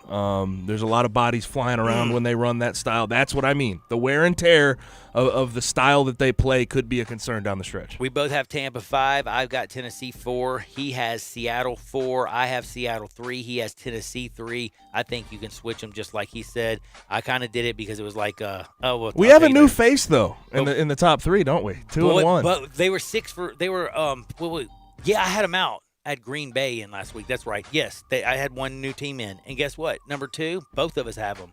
Tell us about this team. Steelers, man. Wow. What they did to the Browns dismantled them from the top down. Their defense is so good. Minkah Fitzpatrick has been fantastic. TJ Watt. They've spent, again, we talked about this, though. They spend so much draft capital on that defense that you would hope it would be good at this point. They have a lot of first-round picks over there. They've done a lot to try to bolster that, and it's showing. It's showing. And then offensively, I was about to say, you know what? They're There's there. a big difference than Mason Rudolph and Duck Hodges, man, and Big Ben. And Big Ben didn't have to do that much this weekend. Nope. Because the Browns Conner's were sort running of the giving it to football him. well. But James Conner's running the football well. Chase Claypool has been great. Juju basically at this point is your second receiver behind Chase Claypool the way he's playing. Johnson, Washington aren't bad. Number 3. They are one of the, in my opinion, I think they're the most balanced team in the NFL. And think about it, Benny Snell Jr., who's a great running back, is James Conner's backup. They got, that's kind of like back in the day when they had Bell and D'Angelo Williams came in to, give him, dude, they got a great running, great offense. Maurice Pouncey, still center, still one of the best in the dead gum leagues. And they're the number 2 team for a dead gum reason. 5-0, and that defense will just embarrass the bleep out of you. Would you agree with my sentiment there as far as their offense and defense goes? They're the most balanced team. I think they're more balanced than anybody. in the Even NFL. Number 1 team, but the number 1 team's not balanced, but no, but boy, they have Patrick Mahomes, and they have Tyreek Hill, and they have Travis Kelce, and now they got Le'Veon Bell coming to join Clyde Edwards-Helaire. Did you see that Andy Reid ran the ball for 8? Did you know he ran yesterday in one game the most he's ever run in any game in history? Did you know that? That's something. That's they're not used to doing that. What did Clyde Edwards-Helaire run for? 160? Oh, I got to pull it up, but it was so insanity. They were averaging almost 6 yards a rush with him, man. They were beating the tar out of him. And that's also a team when you talk about running backs, you're really down the stretch not going to have to worry about wear and tear because you got 2 of them that can do it all. And you can split time. Unfair. It's unfair the amount of you got 4-2 and 4-3 on the outside. The amount with Travis of talent, Kelce split in the middle, bro. The amount of talent, the amount of speed, the amount of pieces they have on offense is unmatched in the NFL. I don't care what anyone says. I'm with you. And by the way, dude, what's that little dude's name? Perryman or something? Pringle. Like, where the hell did he come from? Did you see that last night? He's from Kansas State. Dude, McCall, everybody knows him. Everybody knows, heck, everybody knows Tyreek Hill. Everybody knows Ricky Seals-Jones is even on that team. Everybody knows that they got Superman and Travis Kelce. Dude, I did not know. And who's coaching Pringle, them also? And who caught the big 3rd down and 13 to help seal the victory and get the cover spread? It was Pringle. It was when Mahomes rolled right, and he's looking back left, and then Pringle just comes off his guy, runs into the open park, and Mahomes will hit anyone. And he just throws a beautiful ball, and that's why I love him. And, again, you also have arguably the best offensive game planner in the NFL in Andy Reid still. Yeah. So you can say what you want. They're not very balanced. I think defensively they give up way too many yards on the ground. But when you score that many points, you sort of take it out of the other team's hands. The other team cannot run the ball when you're up by 14-21. Yeah, you're right, and it's Chris has got a lot. Chris Jones is going to be very crucial against the run for them going forward in the playoffs. But do you know who's been good? What do you think about Rashad Breeland? Did you think he was going to be this good? He's solid player. But their pass defense is top of the league. I mean, it's a top 5 pass defense. But I thought he was a product of Clemson, is what I'm trying to get at. To be honest with you, it's interesting because you have the Chiefs who lost to the Raiders 2 weeks ago, and they're still at the top spot. It's just you cannot doubt this team at all. What they did last night against the Bills was impressive. Defense played well, held up against Josh Allen, who's been having an MVP somewhat caliber season to this point. He looked good for a minute there, but by the way, that's the thing. Chris Jones, the Honey Badger, Breeland, these guys, they make other teams make a mistake, and they bend like a mug. I ain't going to lie, but they don't let the dam burst. And you always, if you do even open up a dam a little bit, you always got the greatest closer ever in Patrick Mahomes. And it's just, I love Kansas City. And if you don't have the number one, you're crazy. Hardwood next. Sports 56, 98.5. Never forget MemphisFarmers.com. My good buddy Chad Gatlin, 96.1 FM. Memphis Tiger fans, catch the Blue and Gray Show with John Stacey and Drew Barrett Sunday nights from 5 till 7, right here on Sports 56, 98.5, and 96.1. Good news. Southland Casino is now back open. That's right. The most spacious casino floor in the Mid-South is ready to welcome you back to the action with live blackjack, roulette, craps, and all your favorite slots. The action kicks off every day at 9 a.m. and rolls all the way till 5 o'clock the next morning. So what are you waiting for? Go ahead and make the short drive to Southland. We're ready for you. Must be 21 plus. Play responsibly. For help quitting, call 800-522-4700. It's back. The Carhartt Crazy Sale at Frontier Western Store in Olive Branch. Visit Frontier this month for huge markdowns on clearance Carhartt items. The latest fall line just launched, and Frontier is fully stocked. We've got jeans, shirts, bib overalls, jackets, coats, gloves, belts, boots, and more. And to make room for the new items, we've discounted a number of short sleeve plaids and t-shirts. Save up to 50%. All Carhartt jeans are now $5 off. This is the last jean sale of the year, so stock up now for yourself or someone else for the upcoming holidays. Christmas will be here before you know it, so you might as well save some cash now on what you know you'll need. All this month, we are including a buy one, get one half price sale on all novelty t-shirts by Simply Southern, Girly Girl, Live Oak, and more. It's the Carhartt Crazy Sale and more. Frontier Western Store, 5880 Goodman Road in Olive Branch. On the web at frontierwesternstore.com. Family owned and operated since 1967. Family Leisure's done it again. We're talking about the world's biggest spa sale. Up to 30% off on spas and swim spas. Choose from hundreds of different spas from multiple manufacturers. There is special financing available, and if you are in the market, special pricing now as summer starts to dwindle on chemicals and accessories. Always professional delivery available. The spas are going crazy at Family Leisure, I-40 and Whidden Road. Golfers, are you looking to play like a pro without traveling the world? Just come to Golf & Games Family Park, 5484 Summer Avenue. Golf & Games has the Top Tracer range system. Top Tracer gathers all your golfing data, distance, carry, ball speed, and more. Or choose a virtual course like Pebble Beach, St. Andrews, and Spyglass. Bring your friends and family to transform and enhance the range experience for golfers and non-golfers alike. Plus, it's fun. Top Tracer range at Golf & Games, 5484 Summer Avenue. Play like a pro. Have you thought about the holidays yet? Our friends at Window Genie not only clean windows, gutters, and concrete, they also hang holiday lights. Window Genie has a Christmas light rental program that includes custom design, installation, maintenance, takedown, and storage for your home or office. The best part, they're offering 15% off if you book by November 1st. Spend more time with friends and family this year and less time on the ladder. Call today for a free estimate, 901-424-4100. Window Genie, 901-424-4100.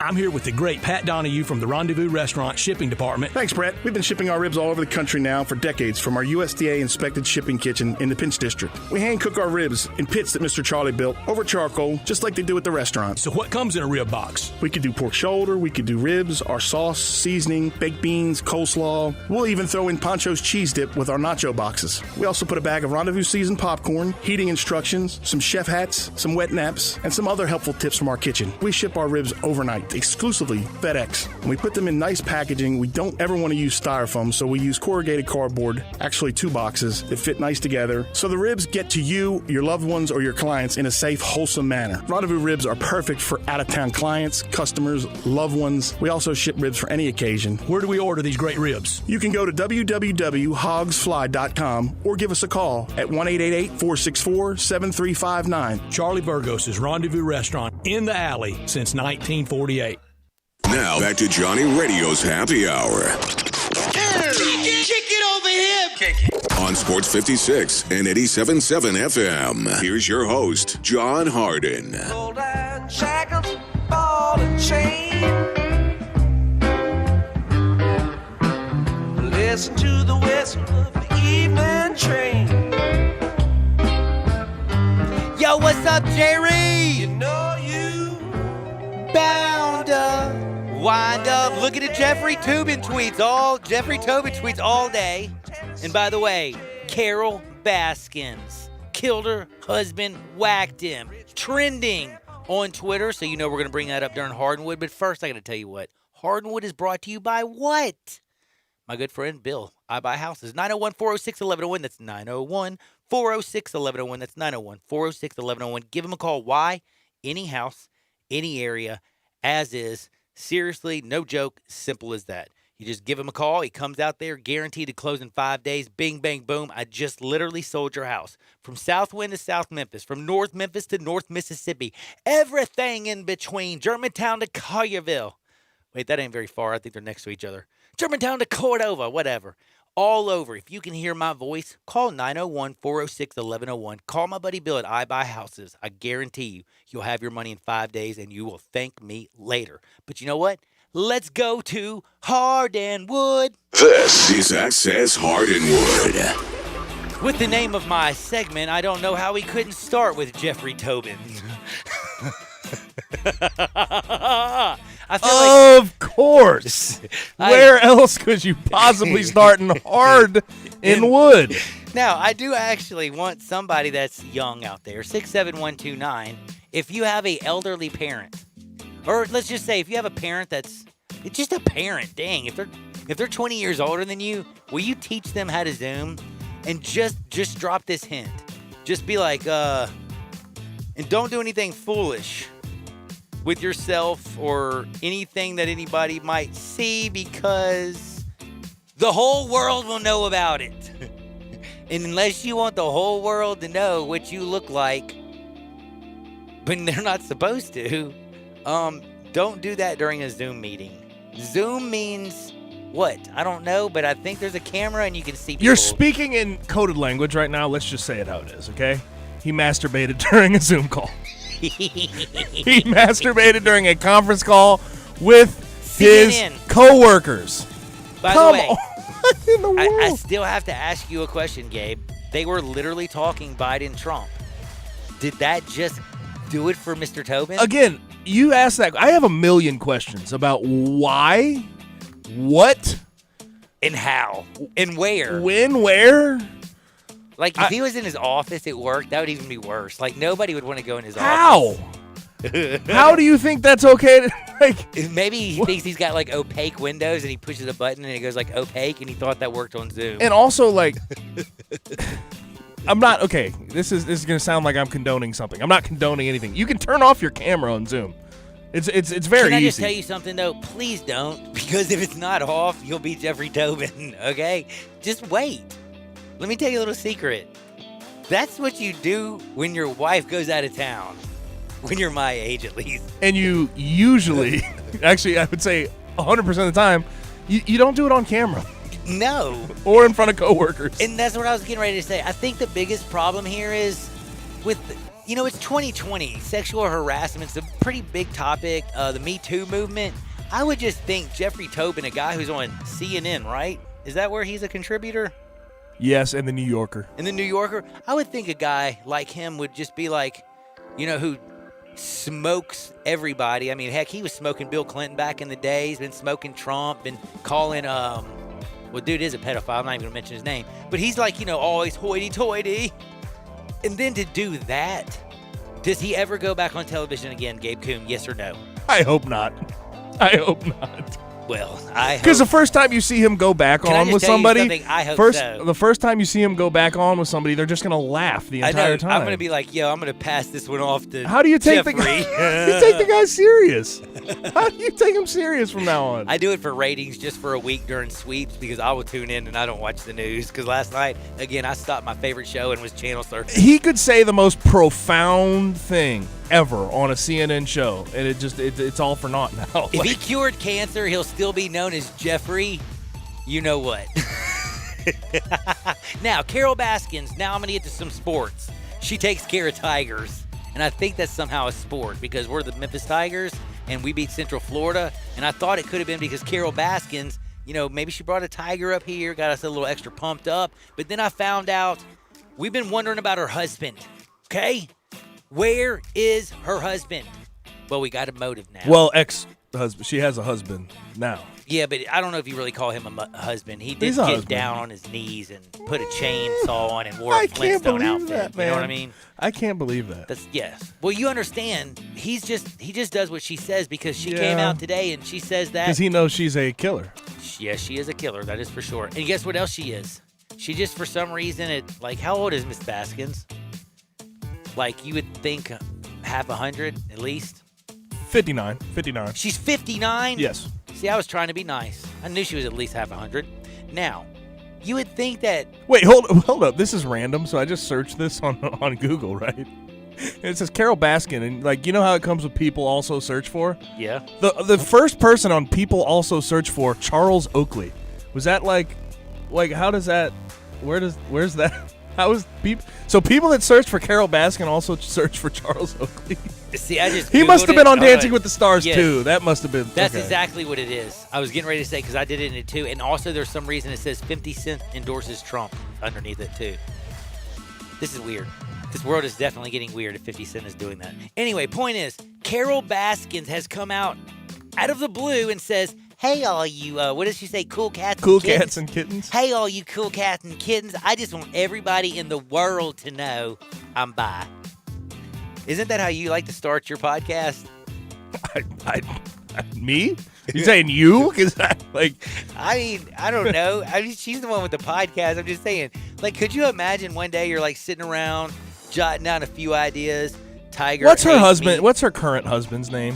Howard? Sauce? Is it Howard? It is Howard Baskin. How do you think he is that a weird announcement for a husband to hear? Or do you think he knew, or do you He let them. Is this a surprise? On Tiger King his marriage photos on a Netflix series? He gave them the okay. And he had a leash on. Let me just tell you something. All of his self-worth he threw out the window decades ago. He has none left. It's all Carol Baskin. It's all linked to her. Yes, it's all with Carol, dude. I mean, Joe Exotic gets under his skin. You know what I mean? If you let Joe Exotic bother you, you know you're a lunatic. Now, Mackenzie Milton. Honestly, this is serious. I never thought he was going to play again. Alex Smith had a bad injury. Took him 2 years to get back. This has taken Mackenzie Milton 2 years to get back. It's probably one of the best stories ever. I know that Central Florida is a rival of the University of Memphis, but in all my life doing this or doing whatever I do, watching Mackenzie Milton play quarterback at the college level, I know he's not the biggest of guys. I haven't seen anybody actually control their offense, know their team, put the ball always in a perfect spot. It was like the dude was a surgeon. He was a football professor. He had his PhD, MBA, his doctorate. Mackenzie Milton, he could have possibly been Drew Brees. I don't know what's going to happen ever after this knee injury. He was a very athletic young man, could throw the ball on the run. But again, he had a hose for not a very big guy. But the best thing about McKenzie Milton was always his brain, I thought. Dude knew where everybody was, and that's where I always thought, I was like, dude, this is like Drew Brees watching him play. He's playing basketball on grass. And then after that injury that he had, I never thought they were playing South Florida. I remember the hit. I remember, them talking about it. I remember him being carted off. I remember, the next day they're talking about they think there's, a 70% chance he's going to lose his lower leg because he destroyed an artery. All of his tendons in his leg, his ACL, his MCL, his LCL, everything gone. His kneecap popped completely off and was back behind his leg. And again, when you break an artery and there's no blood going down into your foot, that's really bad.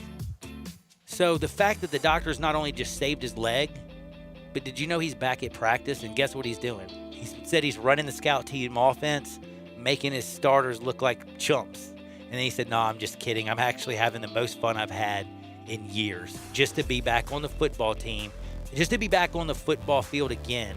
I didn't know how much I love this. And I just got to say, he'll probably never be a pro. I think he was going to be a pro.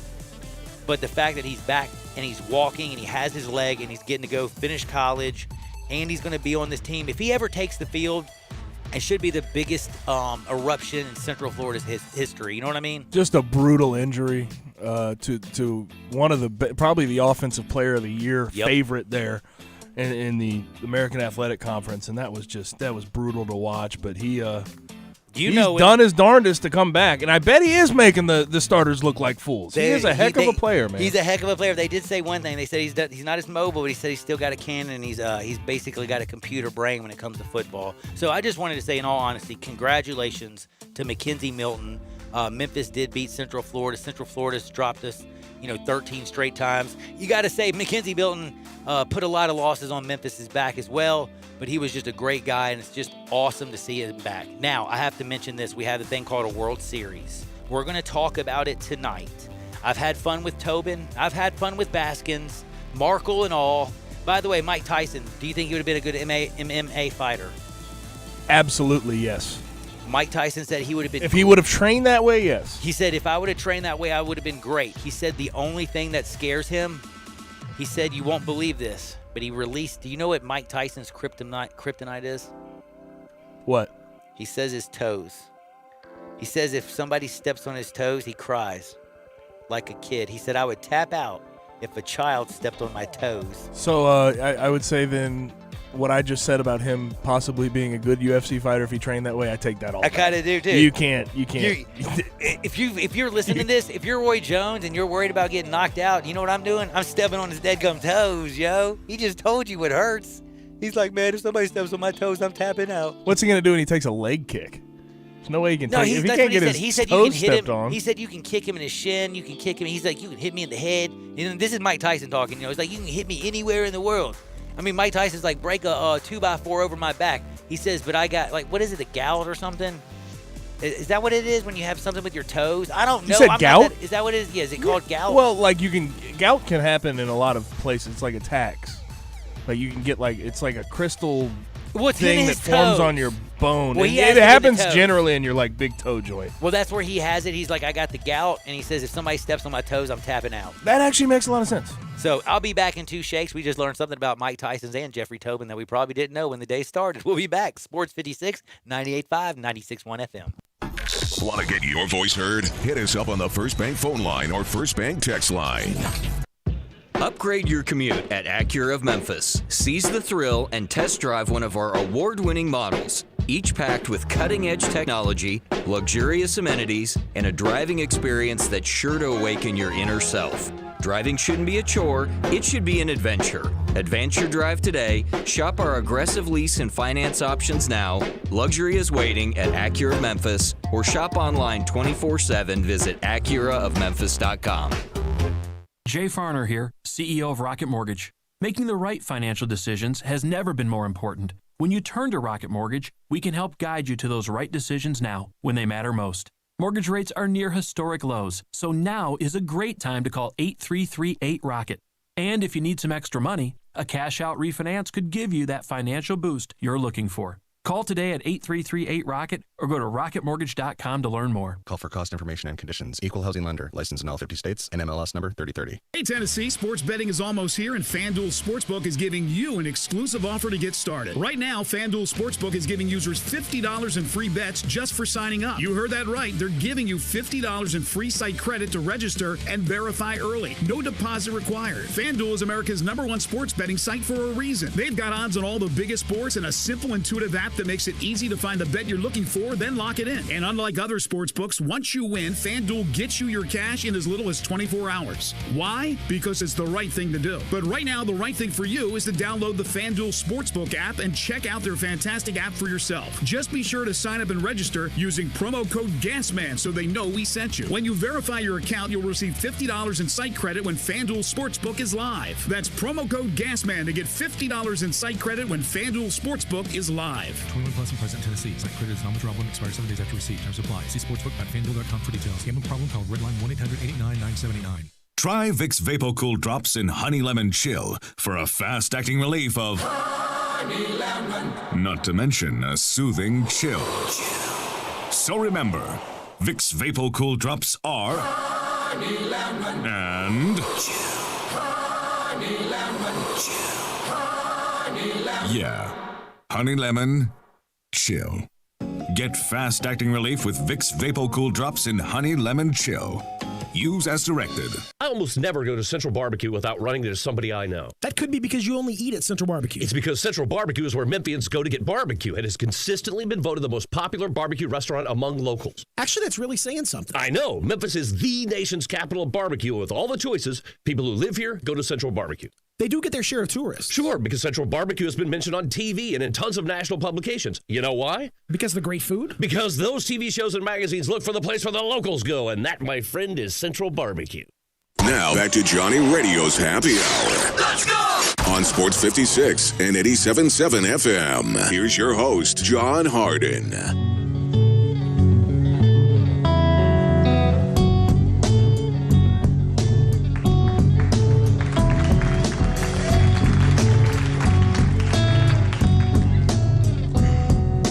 Many a hand has scaled the grand old face of the plateau. Some belong to strangers and some to folks you know. Holy ghosts and talk show hosts are planted in the sand to beautify the foothills, shake the many hands. There's nothing on the top but a bucket and a mop and an illustrated book about birds. You see a lot up there, but don't be scared. Who needs action when you got words? Welcome back to a little Sports 56 Happy Hour. You know me, Johnny Radio. Follow me at Johnny_Radio. Don't forget Gabe Kuhn at G_Kuhn, KUHN71. That's at G_Kuhn 71. And then Sports 56, we're rocking and rolling at Sports 56 WHBQ on Twitter, Facebook, YouTube, Periscope, and Instagram. I'm chilling in the Family Leisure Studios where family and fun come together. You want your house to be ballers?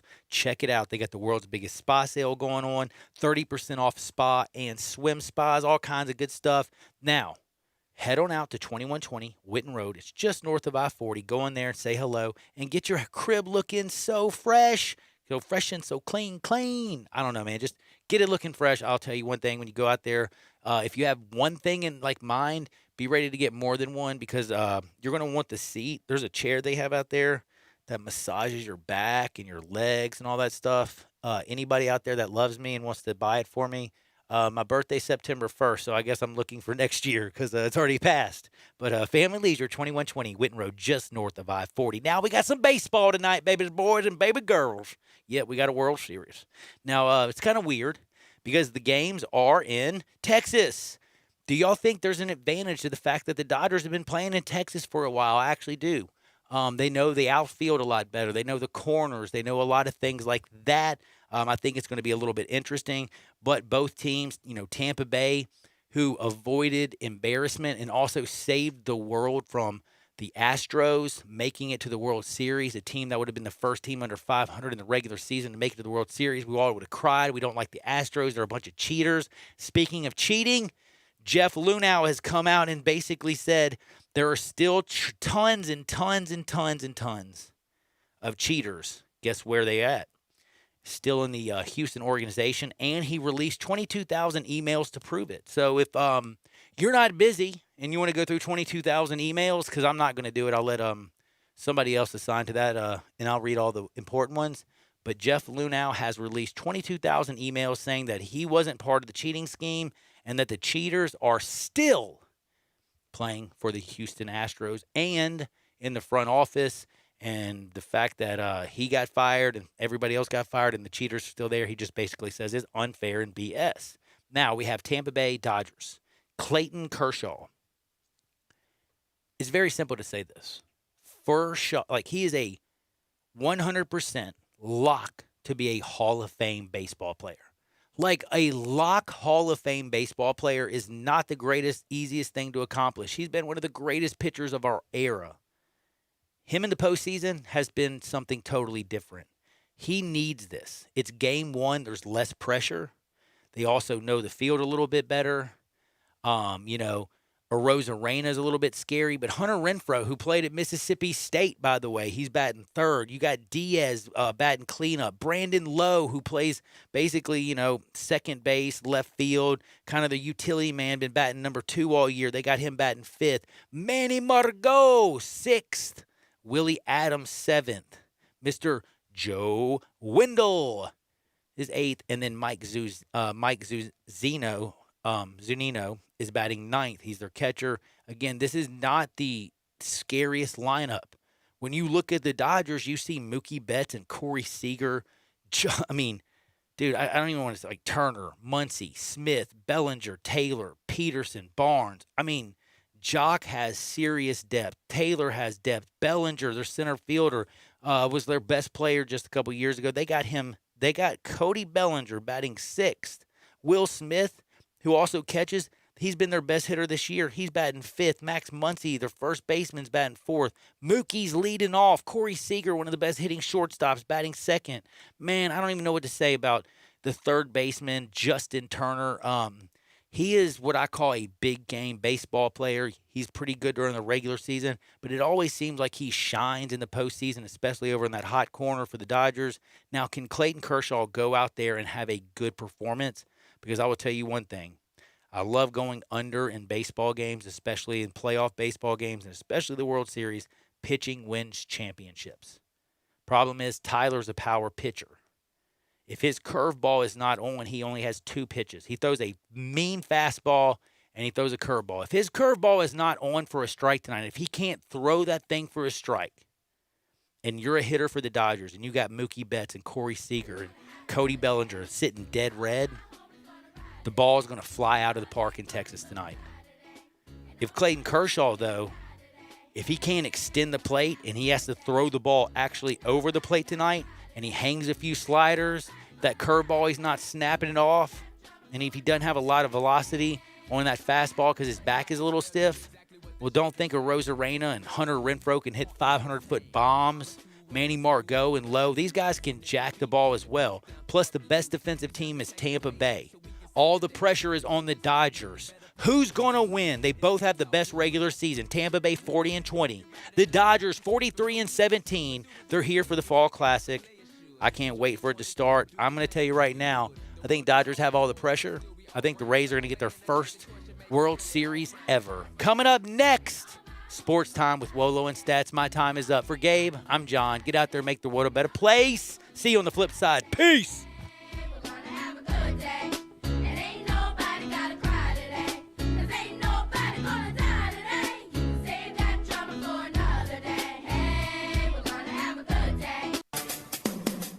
Hi, this is John Conway with Conway Services. When was the last time you had your heating system cleaned? How about a safety inspection? Right now, Conway Services is offering our